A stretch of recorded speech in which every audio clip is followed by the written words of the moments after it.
folks. Welcome back to the Tiger Sports Show, where we talk about the week that was and the week that's going to be in Hastings Tiger athletics.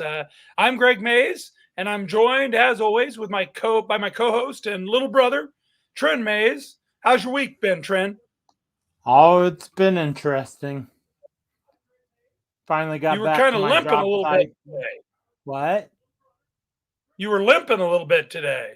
Oh, it's a tough day in the job training world at HHS. So, doing a lot of moving. Had to walk to we're bowling in Mrs. Laux' PE class. So, we had to get over to the Pastime Bowl with my young man that I'm with. And we were lucky to get a ride on the way there and had to walk on the way back. And then you get some more job training, and then you got to go to your job site in the afternoon and get wet. So, All right. Well, I'm glad you're putting in the miles. Did you get any? You get a couple frames in at bowling? no, I just sit there and watch. So, I don't. All right. I have not. All right. I have not bowled. I actually told Mrs. Laux this yesterday. The last time I bowled was in 1995 at Ponderosa Bowl. You know, that sign at Ponderosa Bowl still looks great. I mean, Yeah, that it place has does. been shut down for a couple decades, and that sign looks great. And you got businesses that are open now, and their signs are already wearing out. I don't understand what the magic of the Ponderosa Bowl is, but man, that sign, it still looks fantastic. All right, Yes, enough yes, it enough does. about bowling, though. Tiger Bowling, first year of varsity bowling Yeah, coming up this winter. Yeah, we'll be talking. We'll be talking Tiger bowling sooner rather than later. Though it's still just the first days of autumn, so we better talk football.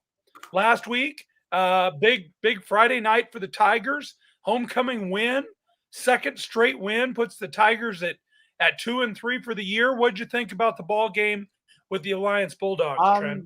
just a tale of two halves, really. Came out with our hair on fire. Uh, we got Mr. Dreer the ball, Bo Dreer, a very talented senior. He's been making plays on defense. I think teams have made it a goal to take him away. Coach Shoe's dipping into getting into the crazy playbook and coming up with some new ways to get Bo the ball. Um, Jet Samuelson, 109 yards, first 109-yard rusher, 100-yard rusher for the year, 3 TDs. I always like the 100-yard rushers. Jet had a 13 yards to start the scoring for the Tigers. Tough run. Johnny Wyrick, the sophomore quarterback, found Mr. Bo Dreer coming across the middle uh, to start a 52-yard pass. Then Bo just turned left and went straight to the end zone. Um, the Tigers had another short field after an Alliance miscue, and Jet ran it in from 1 yard again. That was set up by a big pass to Connor Reichstein from Johnny, 51 yards. I think I'm missing one score. And then the Tiger D got into it. Mr. Kiker and some friends, Jacob Kiker, they had a safety in the second half, and that rounded out probably some turnover bug again. We let them score in the last play of the game to get to 18. So lots of things to work on heading into Seward. And I remember I Yes, predicted a last minute score, I know. last second score, and it came true. Yeah, I saw You Mr. got that Kiker right. in. I saw him in class, and he cut the hair. He must have been waiting for a safety. He was waiting until he scored to go get a haircut. You got to I saw admire that. I saw him today and told him he looked 20 years younger. So now He's still got those now the boots only on, man. Though he rocks those boots. yeah, the only big time hair is Mr. Dreer, and I don't think he's cutting that anytime soon, Bo. So, but they That got Seward. maybe a Samson and Delilah thing with his speed. He may not be able to cut it. Yeah, I'm not telling Bo to cut All his right. hair. So, but anyway, on to Well, they play at Seward this week. Yeah, and I think we'll talk about that one at the end of the show. So we'll talk about what Okay. we're going to get there. We're going to get a pretty good team with the Seward Blue Jays. Uh, the Tigers got another. They took advantage of a mistake late in the half and really put the game, kind of in a comfortable spot, same as they did at Gehring. That's exciting to see the team taking advantage of other teams' mistakes, and at Seward this week probably going to have to do a little bit of that. Real quick, how are the younger teams doing this week? I saw the JV playing Aurora. Yeah, big JV win on Monday.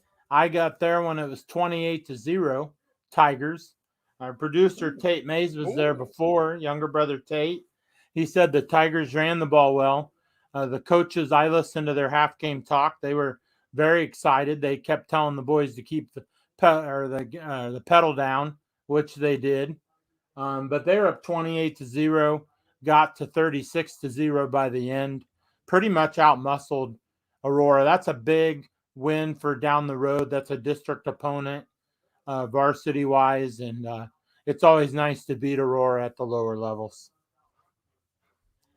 Yeah, it's always nice, when you get up to the varsity level to have had a lot of success against teams you're going to have to play to get to the playoffs and win district championships and things like that. So those games are kind of big. I think that makes the JV 3-1 on the year. Yeah, 3-1. And Their only game they lost was the Junior Northwest a week ago. They lost that 10-0. They were right there in that game. Northwest kicks an amazing 36-yard field goal, which at the JV level is pretty impressive. yeah, you don't see that very often. The freshmen, I think, we're off on Tuesday because they're playing Thursday this week. Um, who do they have? Do you know? Oh, They I have do. York. York's coming to town. That's always a battle. Always a big game for the freshmen. So we'll see what they can get done there. Uh, um, I'm not sure what they'll have personnel wise with the varsity game the next night. They might not have Mr. Verton, so we'll see what they look like tomorrow. But that's a home game right after school with the York Dukes. All Yeah, right. Well, we'll I'm come back looking to forward to get football. well, I'm just looking forward to get over to see them. I haven't seen the freshmen yet, so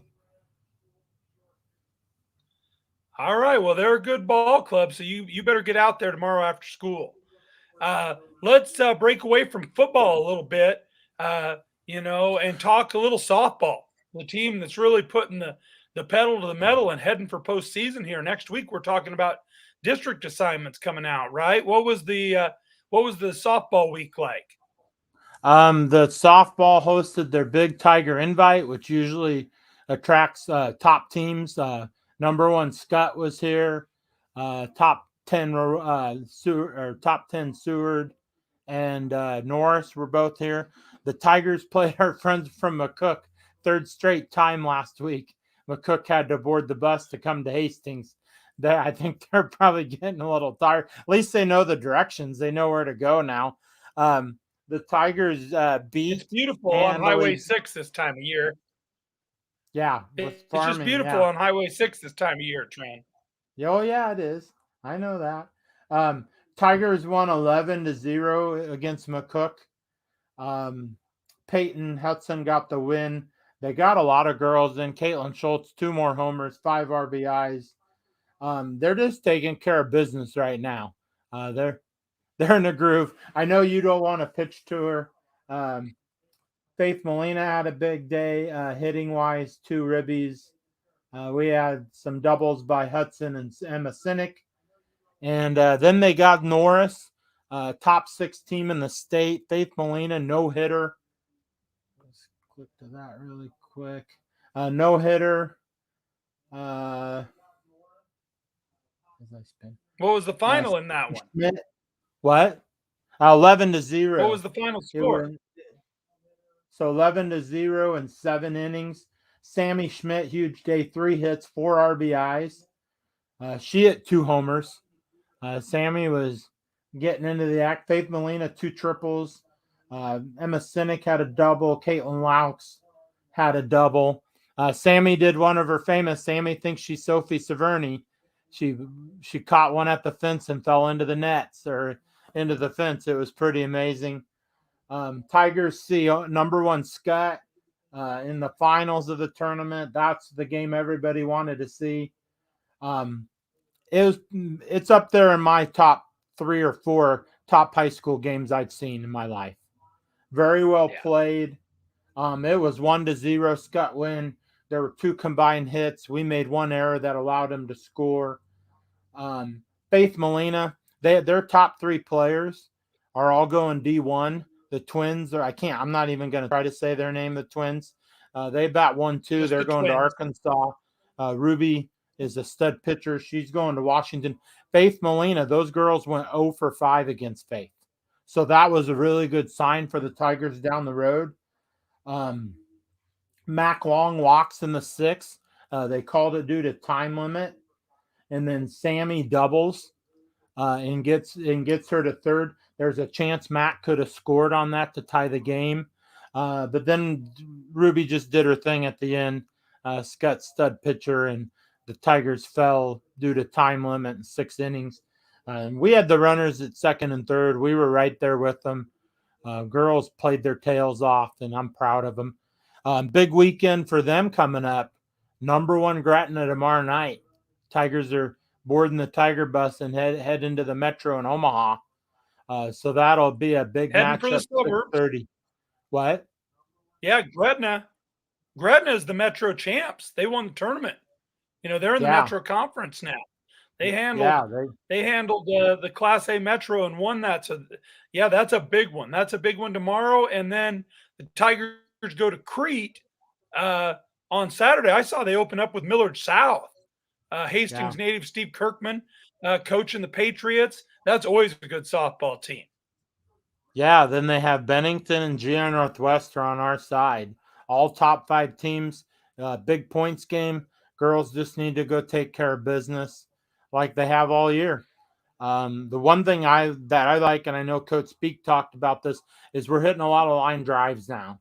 We're not the homers are coming here and there, but we're hitting the ball hard up the middle, and hitting it to all fields and just getting runners to move.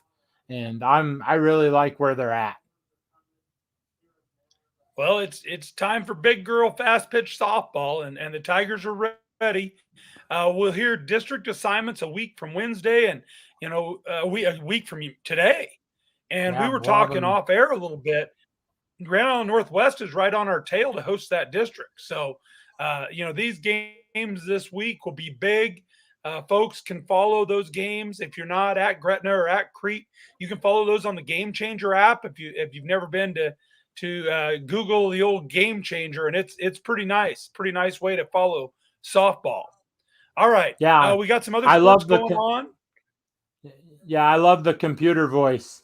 I listen to that and the computer play by play. So Yeah, Mrs. Mays and I have some ideas for them to improve that, but it's still pretty good. We would like to program their artificial intelligence to do some little witty banter during the breaks.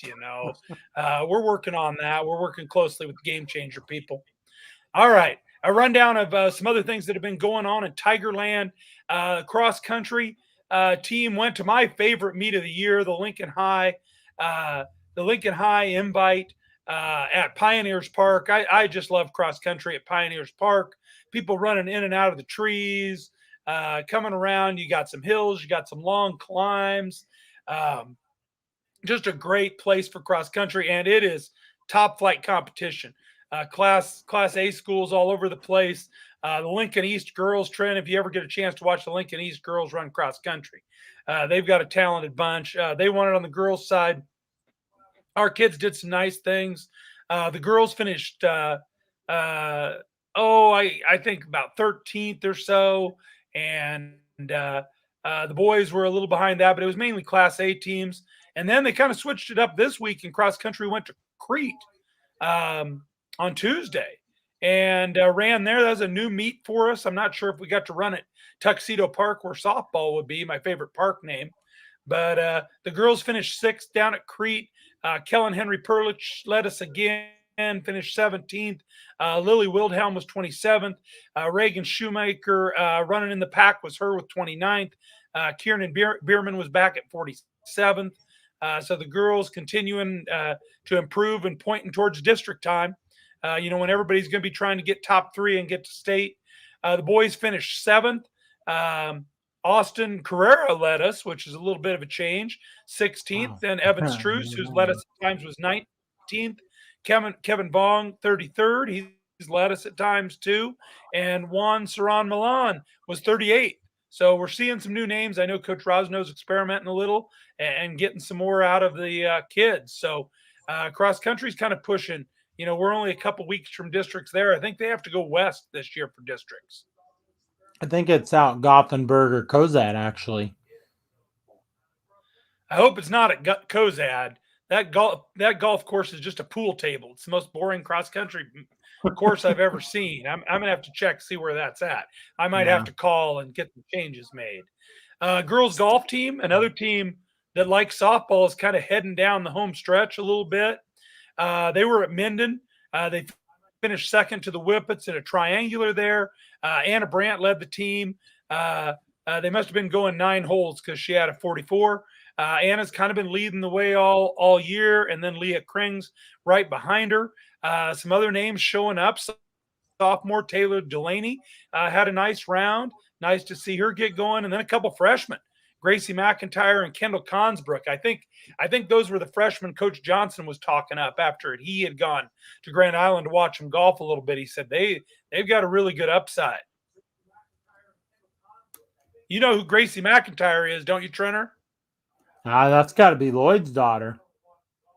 It is. It is. She said she was going golfing with her dad just the other day. So he's obviously the key to her success. Hopefully she doesn't play golf like he played defensive tackle. Yeah. All right. Volleyball team. Volleyball team was 5th. Yes. Volleyball team was 5th at Central City last weekend, Tuesday. They're finally getting some home matches in. They dropped the first part of the triangular to Gothenburg and then came back with a 2-set sweep of the Creek Cardinals. The girls are about 8-10 now. They're just fighting for that 500 mark, and they've got home games coming up. They're going to be playing North Platte tomorrow night.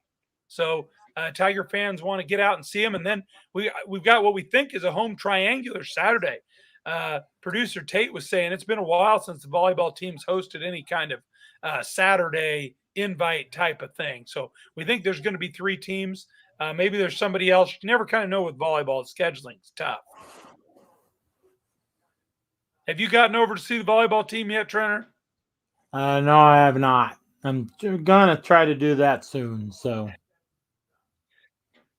it's tough for me to get geared up for indoor sports, when there's so many places I can be outside. But I'm going to get over there. Maybe sneak over tomorrow and watch them play North Platte. Boys tennis got a big win at Holdridge. Their first dual win of the year last week, so that was exciting. I know Braden Schramm won again, and I heard EZZ, Ethan Zimmerman, carried on his Midnight Rambler Twilight Tangler after that big win in the dark at home. He went to Holdridge and won too. So good dual win for the boys. They got a busy week. They got North Platte coming in tomorrow for a duel, and then they're going to host their invite on Saturday. There's teams Alliance, Scotts Bluff.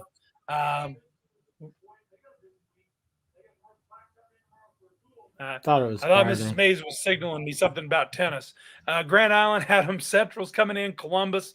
So that'll be a big meet Friday. People can stop and see. Matches will be going on at the high school, at the utilities. Mrs. Mays will be running that place. So it'll be run by the rules. And then over at Hastings College by the Puff. All right. I think we're back to football, Trend. What do you think about the trip to Seward this week? What do you expect from the Tigers? Just have to try to take steps to get better. Try to get some more momentum. Sounds like Seward's got one of the best passing quarterbacks in the state this year, especially in Class B. Tigers just have an issue with allowing the big pass play. So they need to hone that up and just try to keep the momentum going from the last 2 weeks. So we saw some young sophomores start on the offensive line this week, which they just continue to grow, and you just got to give them more snaps. And that's what Johnny Wyrick needs at quarterback. So, Well, for me, if a team's going to sling it around a bunch, that fits the Tiger personnel. I know we've given up some big plays, but we can put a lot of guys on the field who can cover people. So I like that part of the matchup. The key is going to be on the offensive side because we're not going to hold Seward to 14 points. We're no. going to have to go score in the high 20s probably to have a chance to win this. As the Tigers are looking, 4 games left, all district games. Last year we were pushing for district championship. This year we're probably looking, can we find a way into the playoffs?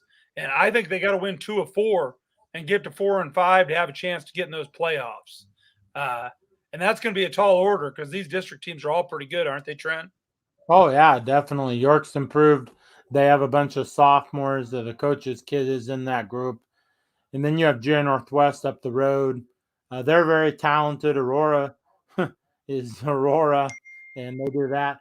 The weather's supposed to be good. 2 years ago, when we went to Seward, it was absolutely frozen. Those who were over on our sideline absolutely froze that day. So hopefully the weather will be good. It's at a nice place at Concordia University, a very nice football facility. And I know the Kissinger family, Coach Kissinger's parents, will be there, and we froze with them 2 years ago, and I'll be glad they'll be happy. I think it's on Seward's Drive. They have a really good Strive channel to catch the game if you can't make it to Seward. The announcers can't be as good as our Strive, though. Yeah, I don't think so. I don't know. The only thing we've done wrong is we don't have that excellent All right. halftime show guest. We haven't allowed the halftime guy on. But we can't give up control of the end zone at halftime. If you walked away, we got to get remote technology so we can have you on the air from down there. Well, We got to work on that. We may have to check on some online purchases but I did my job. I'm going to get Friday. my Friday night producer Alex working on that. We'll get Mr. Aldrich working on how we can get you on the show. All right. Well, that's another week of the Tiger Sports Show. Thanks for tuning in, folks. If you're watching this on cable access, you're going to see the Tiger win over Alliance following this up directly. If you're watching live on the internet, well, you're going to have to find something to do on your own, right, Trent? Yep. All right. You get the last word, Trent. What do you want to say? Oh, go Tigers. It's going to be a fun weekend. So